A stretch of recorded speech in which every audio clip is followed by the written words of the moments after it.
Hey guys, and welcome to the first episode of a Padawan's Guide to the Galaxy. It's just me, Mookins, here on my own today, because me and Chemist have decided to do separate shows on this, so the information doesn't get lost in translation between us two arguing as we always do. First video I'm going to do today is on the Great Galactic War, and that covers the timeline from the end of the Hyperspace Wars and up until the Treaty of Coruscant, which is around the start of the game.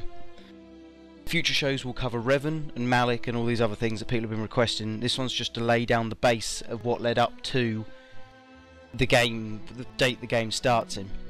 By the way, if I explain any dates and I use the term BBY, it's referring to before the Battle of Yavin, or the Battle of Yavin, which was around the time when Luke in the films destroyed the Death Star. Is around that time in the second Galactic War. Not that that matters to this subject. Right, to get started really, the whole incident started in the Galactic War. This is started in the year 3681 BBY. Sith Emperor took this opportunity to start his plans of exacting revenge after losing horribly in the Hyperspace Wars, in which he and a few other surviving Sith ran off to the unknown regions to rebuild their forces. They thought this was a perfect time to launch another strike against the Republic, or I should say, to get revenge against the Republic.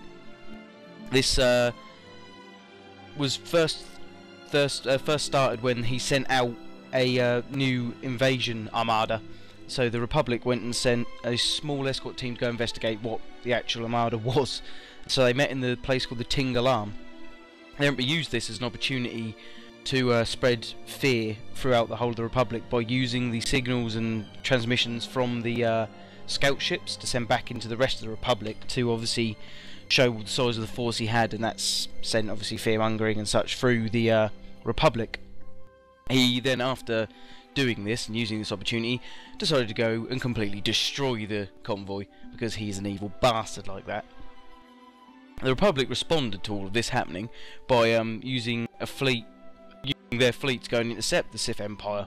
But what they didn't know, which would be a bad planning I suppose on their part, is that the fleet got trapped between the planets Serpendel, Belkadan and Ruri, and these had all been subverted by the Sith to join the Empire and join the Sith cause. This unfortunately led to a crushing defeat, which led the Navy fleeing for their lives, with the few that actually survived that conflict. This afforded the Sith time to expand their operation. It gave them time to retake Korriban, which obviously, being their home planet, was really one of their main aims in this. They also seized a lot of outer world territories which were high in minerals and high in resources, so that just went to bolster their fleets, which again for the Republic was another really bad bit of planning.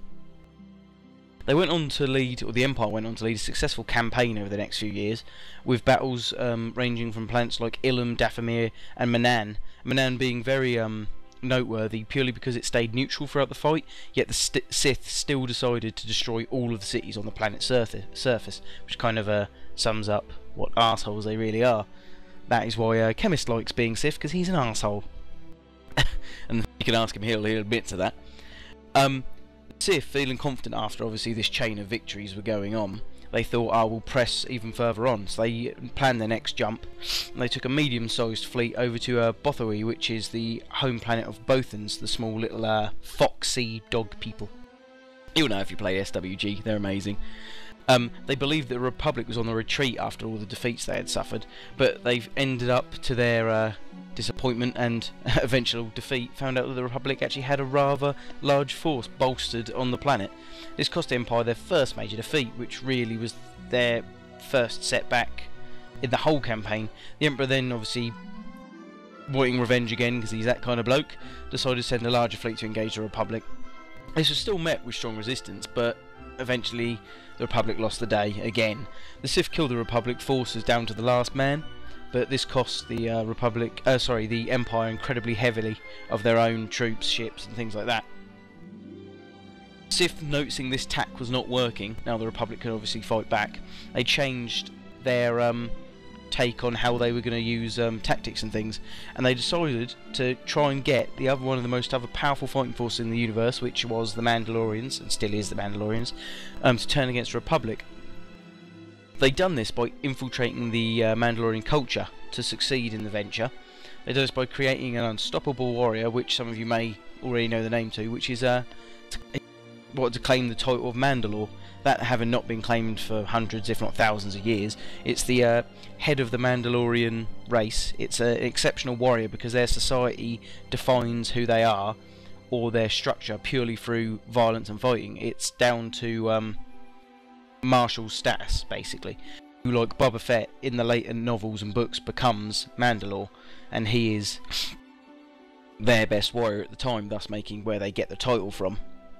The Mandalore back in the Old Republic's era, though, was not done fairly. He was not made Mandalore fairly. The Imperial had a hand in it. They'd done this by rigging fights and drugging fellow competitors and all these sort of things in gladiatorial matches on the planet Geonosis. So really, and he knew they were doing it, obviously, so he was under their wing. They were getting what they wanted. So when he finally got the title of Mandalore, he called all of his battle brothers together and persuaded them to fight the, as he put this, the greatest fighting force, or the greatest warriors in the universe, and he referred to them as the Jedi, obviously wanting them to turn against the Jedi as opposed to the Sith. Jedi obviously didn't know this at the time, didn't respond immediately, so the Mandalorians went on to set up the blockade of the Hydian Way. Well, the Hydian Way is the single most important route in and out of the core worlds, which obviously includes Coruscant. After many pleas from the people on obviously the core planets, because they were running out of resources, the Jedi finally sent up a contingent of their own fighters to try and obviously break the blockade.